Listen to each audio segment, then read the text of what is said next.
vous, IDFA chez vous, IDFA chez vous. Bonjour et bienvenue dans IDFA chez vous. Cette semaine, je suis à Milly-la-Forêt et là, je suis avec Frédéric Jourbert qui est directeur général. J'ai ri parce que le connard, il est directeur général de société et moi, c'est urgence. On est en train de tourner urgence. Absolument. Non, absolument pas.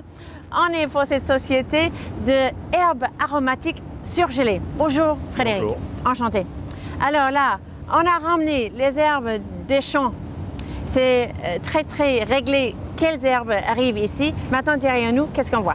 D'accord. Alors, juste peut-être une petite précision. On est effectivement dans ce type d'habits pour préserver la sécurité du produit, pour mettre à disposition du consommateur un produit absolument sain. Voilà, ça c'est la première étape. Très bien. Donc la deuxième étape, vous êtes effectivement devant la station de réception des herbes aromatiques. Nous cultivons dans un rayon de 50 km un très grand nombre d'herbes aromatiques, à peu près une quarantaine, avec des agriculteurs qui nous sont très fidèles puisqu'ils travaillent depuis 25 ans avec nous. Ces herbes sont récoltées tôt le matin pour préserver leur fraîcheur et en quelques heures on va les amener ici, les laver, les préparer et les mettre dans des boîtes pour garantir au consommateur la meilleure fraîcheur et le meilleur produit pour maintenir ses arômes, sa couleur et tout le goût. Et quand vous allez les mettre dans votre assiette, en fait, le goût va exploser. Vous allez avoir des arômes qui vont être extraordinaires dans votre assiette, sur les salades, sur un petit basilic comme ça, sur une tomate mozzarella. Je dirais c'est quelque chose qui est vraiment extraordinaire. Oui, parce qu'on a toujours dit que les herbes, ils gardent plus leurs vitamines en étant surgelées que si on les laisse au frigo de 3 jours. Ça ne sert plus à rien, en vitamines en tout cas. On considère qu'effectivement une herbe, c'est pour ça qu'on les traite en quelques heures, on considère qu'une herbe surgelée, au bout de 4 ans, c'est la même chose qu'une herbe qui a été coupée au bout de 12 heures. Ah bon? Et oui, parce qu'en fait, quand vous allez acheter des herbes, vous allez couper, en fait, elles se détériorent très rapidement. Oui. Elles vont commencer à sécher, elles vont perdre leur arôme.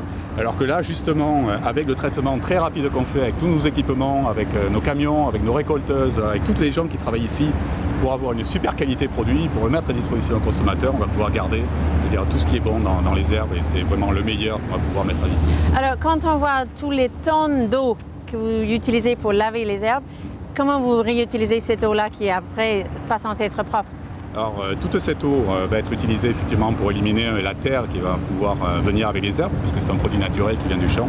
Et toute cette eau après est retraitée de façon à éliminer tout ce qu'il peut y avoir à l'intérieur, de façon après on puisse remettre à disposition une eau qui est parfaitement propre dans la nature. Nous sommes sur un produit naturel, nous sommes une société qui avec une très grande histoire. Et donc notre vocation, effectivement, c'est de préserver aussi l'environnement.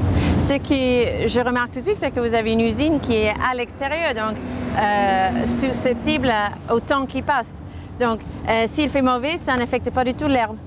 Ah mais c'est beaucoup plus que ça, c'est que nous traitons un produit naturel. Et donc en fait, l'herbe va pousser de manière différente. Nos basilic, par contre, il va pousser plus ou moins rapidement. S'il y a du soleil, non. Oui. Et donc s'il pousse vite, il va falloir qu'on le récolte vite. S'il pousse lentement, mais on va s'adapter. Donc nous avons un produit naturel, nous nous adaptons, ça fait partie de notre métier. C'est toute l'expérience en fait que l'on a depuis des générations. Alors quand on voit le côté mise en sachet et mise en boîte, on a vu que vous avez des spécialités pour chaque pays. Quelles sont les spécialités, chaque région en plus, quelles sont les spécialités de la France et des régions de la France? Alors les 3 principales herbes qui sont consommées en France, c'est le persil, la ciboulette et le basilic. On va retrouver par contre suivant les pays de la coriandre par exemple, on consomme beaucoup en Angleterre, mais qu'on va retrouver également au Portugal ou dans certaines régions, par exemple à côté du Luxembourg. On a une communauté portugaise qui est importante et donc on va vendre beaucoup plus de coriandre à côté du Luxembourg. Voilà. Et en fait les herbes aromatiques est vraiment typique de la culture culinaire du pays. D'accord. Chaque pays va avoir un mode d'assaisonnement différent et donc une consommation d'herbes aromatiques est différente. C'est ça qui en fait qui fait la richesse de notre métier. Ok. On va continuer, mais on va vous laisser avec un super programme pour l'instant. Je vous retrouve après ici à Milly-la-Forêt. À tout à l'heure. IDFA chez vous, IDFA chez vous, IDFA chez vous.